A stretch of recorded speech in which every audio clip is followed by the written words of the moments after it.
Hi, this is Neely on nutrition. Yesterday I was talking about the macronutrients, carbohydrates, protein, and fats, and the calories that they had, respectively 4, 4, and 9 calories per gram. I also talked about something else that had calories, and that's alcohol. Alcohol has 7 calories per gram. So in an 80 proof liquor of a shot, 1.5 ounces, there are just under 100 calories. There's 14 grams of alcohol, and 14 times 7 is 98. But alcohol is a non-nutrient, and it interferes with the growth, the maintenance, and the repair of the body tissues. So it's not considered a nutrient. It's not in the 6 classes of nutrients.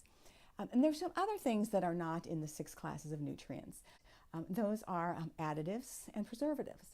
Now, they are in processed and manufactured foods. I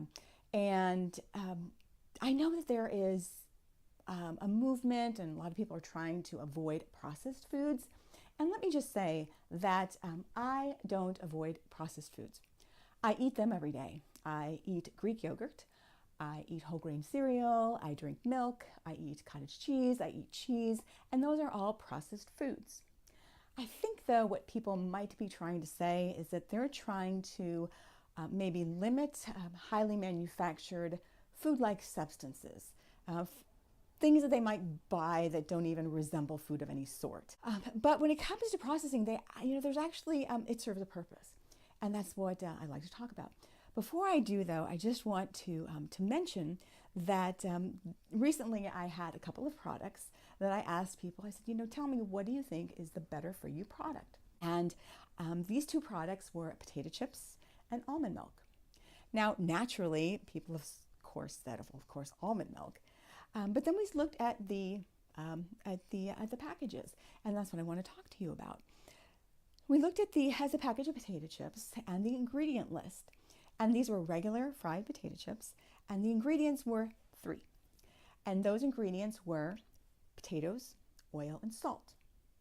And then we looked at the nutrition label, and actually it had quite a number of vitamins and minerals in it. It wasn't that high in sodium. And also the fats, the type of fat, it was mostly the good, healthy, unsaturated fats. Now, years ago, before the change in the labeling law with trans fats, most snack type foods used to be loaded with trans fats, but that's not the case anymore. Usually, mostly, they are made with unsaturated oils. Not a bad thing. So, the nutritional profile really of these ingredients, which you can find, in your home, not that bad. Now, it's a matter of quantity, of course, how much you eat and limiting that, but really, definitely not a bad food.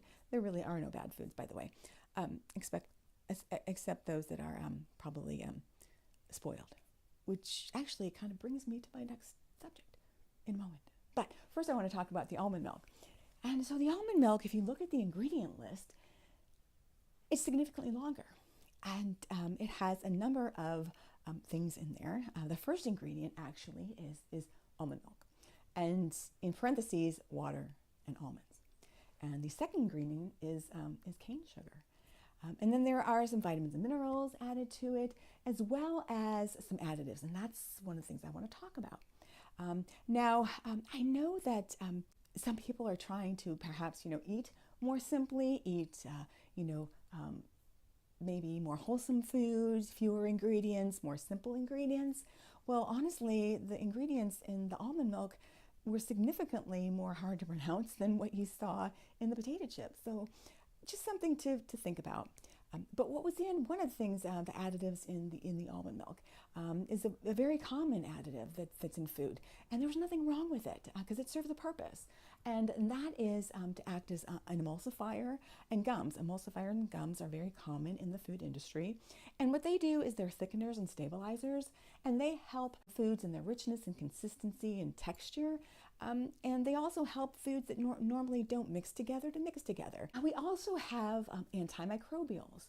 And antimicrobials, of course, help things prevent from spoiling. And they also help to prevent things from, growing microorganisms on there.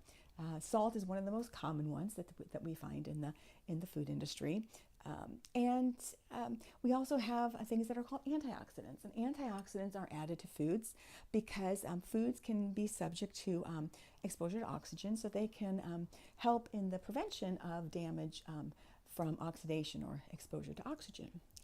And then we also have some nutrients that are added to food. So these are actually nutritive things, and that is something actually I want to talk about tomorrow. And I want to talk about tomorrow the difference between like whole grains, refined grains, and rich grains, and why we encourage the purchase of and the use of whole grains.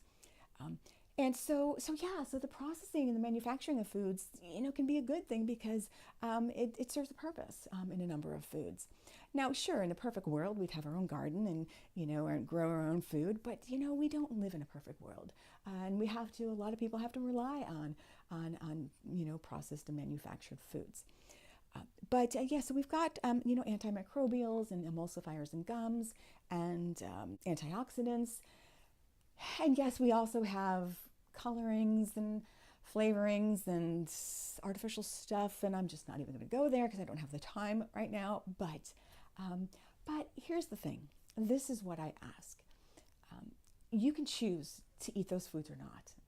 Everybody has a choice as to what they eat. And my message and my request is this: don't judge. You choose what you choose to eat, and let everybody else choose what they choose to eat. And that's my message. Thanks for watching Neely on Nutrition, and we will see you in the next video tomorrow. Thanks for watching.